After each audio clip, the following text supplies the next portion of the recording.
નમસ્કાર મિત્રો, સુપ્રભાતમ. અમારી આલેચ નેચર ટીવી યુટ્યુબ ચેનલ ઉપર આપનું હાર્દિક સ્વાગત છે. મિત્રો, ચોમાસાનું ટાણું હોય, વરસાદ વરસતો હોય અને ચોમાસામાં બધાને મજા આવે અને એમાં અમને તો વધારે મજા આવે. એનું કારણ શું છે ખબર? કે જ્યાં જોઈએ ત્યાં અમને વનસ્પતિ મળી રહે અને એ વનસ્પતિ હોય એટલે અમને ખૂબ મજા આવે, કારણ કે નવું નવું જાણીએ અને કંઈક નવું શીખીએ અને કુદરતના સાનિધ્યમાં રહીએ. તો મિત્રો, આજે વનવગડામાં આવ્યા છીએ અને એ વનવગડાની અંદર એક નવી જ વનસ્પતિનો પરિચય મેળવવાનો છે.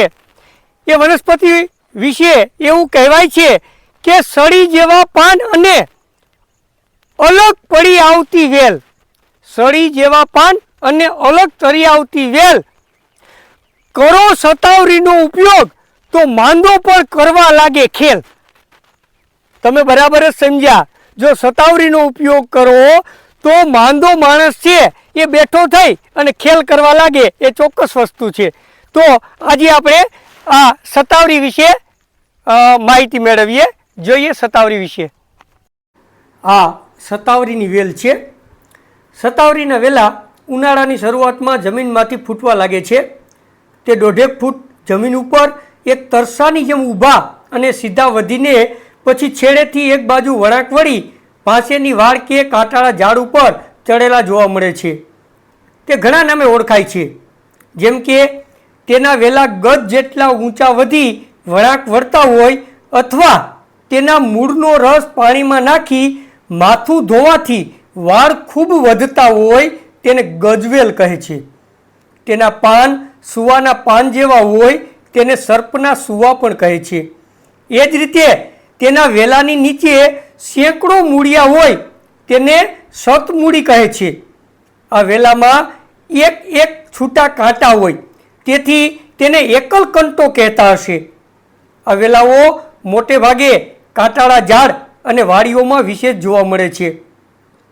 તે નાના બાવળ, તલ બાવળ, ખીજડો, બોરડીના ઝાડા, કેળાના ઝાડા તેમજ ખેતરના શેઢે પાળે વાડમાં અને જંગલની વનરાઈમાં વિશેષ જોવા મળે છે. તેને હિન્દીમાં શતાવર, બોજીદાન કે શકાકુલ કહે છે, જ્યારે સંસ્કૃતમાં તે શતમૂલી, શ્વેતમૂલી કે નારાયણીના નામે ઓળખાય છે. તેનું અંગ્રેજી નામ એસ્પેરેગસ છે. તો તેનું લેટિન એટલે કે શાસ્ત્રીય નામ એસ્પેરેગસ રેસમોસસ છે. સતાવરીના મૂળ એટલે કે કંદ વર્ષો સુધી જમીનમાં વિકાસ પામતા રહે છે. આ કંદ ચીકાસવાળા, રેસાદાર, ઉગ્ર વાસવાળા અને સ્વાદે મીઠાશ પડતા તુરા અને અંતે કડવા લાગે છે. આ વેલાની મુખ્ય દાંડી પેન્સિલથી અંગૂઠા જેવી જાડી અને તેના ઉપર એક એક કાંટો નીચે વળતો હોય છે. શાખાઓ પાતળી અને તેના પાન અતિ કોમળ અને આંતરે આવેલા હોય છે. કાંટા પાસેથી નીકળેલા પાન ઝીણા, ટોચે અણીવાળા, સળી રૂપે અડધોથી એકાદ ઇંચ લાંબા હોય છે. પાનને ચોરતા તે ચીકણા, ઉગ્ર વાસવાળા અને સ્વાદે ચીરપરા તુરા હોય છે. આ વેલાઓ પર આંતરે આવેલા કાંટાના મૂળમાંથી અતિ કોમળ સૂક્ષ્મ શાખાઓ નીકળે છે. તેના પર 1 થી 5 ફૂલોની કલગી કે માંજર નીકળેલા હોય છે. તેના પર 1-2 ફૂલો આવેલા હોય છે. ફૂલો 6 પાંખડીના સૂક્ષ્મ, ફીકા ધોળા રંગના, મધુરી વાસવાળા અને સુંદર હોય છે. ફળ શિયાળામાં બંધાય છે, જે પહેલાં લીલા રંગના અને પાકતા રાતા રંગના થઈ જાય છે. ફળ મરી કે ચણાના દાણા જેવડા હોય છે. ફળમાંથી 1 કે 2 બીજ નીકળે છે. લીલિયેસી વર્ગની આ વનસ્પતિ ચોમાસામાં પુષ્કળ પ્રમાણમાં જોવા મળે છે અને એકવાર ઓળખ મળી જાય પછી તે ભૂલાય નહીં તેવી અલગ જ વનસ્પતિ છે.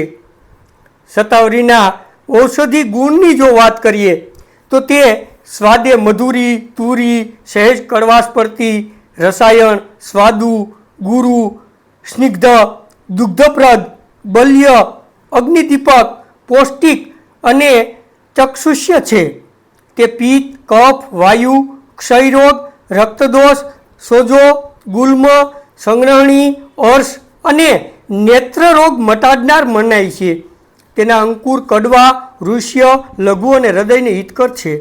તેમજ તે ત્રિદોષ, પિત્ત, વાતરક્ત, અર્શ, ક્ષય અને સંગ્રહણીનો નાશ કરનાર ગણાય છે. ઔષધમાં તેના મૂળનો ઉપયોગ વિશેષ કરવામાં આવે છે.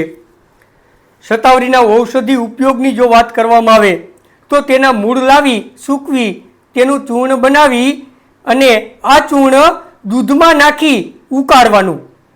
ઠંડુ થતાં તેમાં મધ ઉમેરી પીવાથી દાહ, પિત્ત અને શૂળ મટે છે. ટાઢિયા તાવમાં આ વનસ્પતિ ખૂબ ઉપયોગી છે. તેના મૂળનું ચૂર્ણ અને જીરાનું ચૂર્ણ સહેજ ગરમ પાણીમાં નાખી પીવાથી ટાઢિયો તાવ ઉતરે છે. શતાવરીના મૂળનો રસ અને ગાયનું દૂધ મિશ્ર કરી પીવાથી પથરી મટે છે. શતાવરીનું ચૂર્ણ દૂધમાં ઉકાળીને પીવાથી પુરુષાર્થન પ્રાપ્ત થાય છે. શારીરિક નબળાઈ દૂર થાય છે. ધાતુ પુષ્ટિ થાય છે. પેશાબમાં જતી ધાતુ અટકે છે. રક્તપિત્ત મટે છે અને શરીર હુષ્ટપુષ્ટ બને છે. આયુષ્ય વધારનારી અને પુરુષાર્થન પ્રાપ્ત કરાવનાર આ દિવ્ય વનસ્પતિ છે. શતાવરીના પાનનું ઘીમાં શાક કરી થોડો સમય ખાવાથી આંખોનું તેજ વધે છે અને રતાંધણાપણું દૂર થાય છે. રતાંધણાપણાની આ ઉત્તમમાં ઉત્તમ દવા છે અને ખરેખર આનો પ્રયોગ કરવો જોઈએ. દરેક પ્રકારના દુખાવામાં આ અતિ ઉત્તમ કામ કરે છે. શતાવરીના મૂળનું ચૂર્ણ મધ સાથે આપવાથી અથવા શતાવરીના મૂળનો રસ મધ સાથે આપવાથી કુખ, હૃદય, બસ્તીનું શૂળ, પિત્ત શૂળ એમ સર્વ પ્રકારના શૂળ મટે છે. શતાવરીના મૂળનો કાઢો કરી પીવાથી રક્ત શુદ્ધિ થાય છે.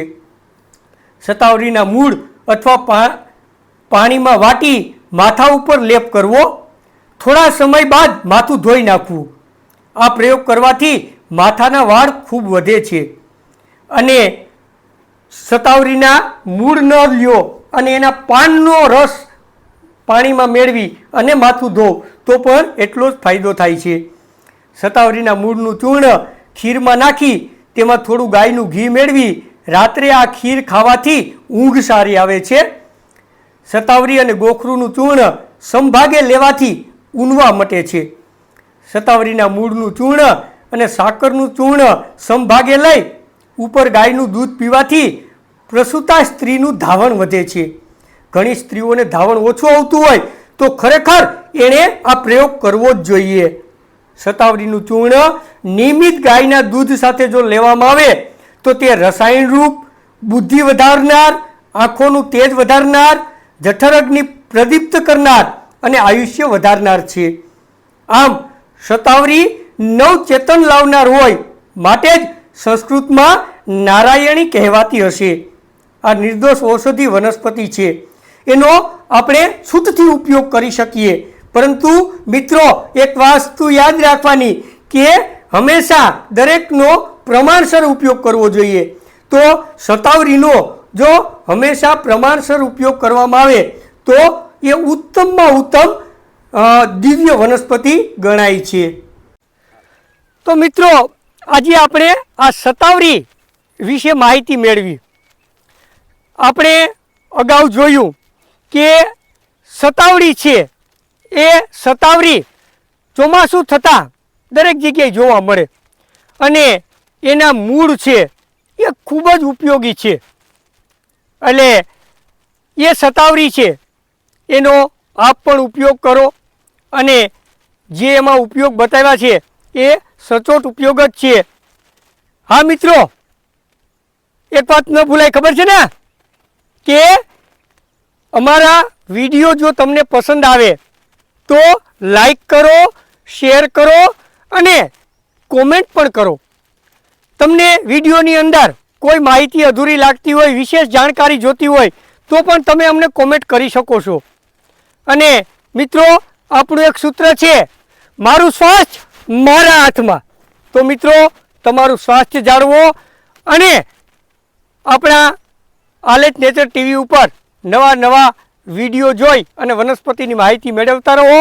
આવતા મંગળવારે ફરી પાછા મળશું. ત્યાં સુધી રજા આપશો. નારાયણભાઈના જય શ્રી કૃષ્ણ.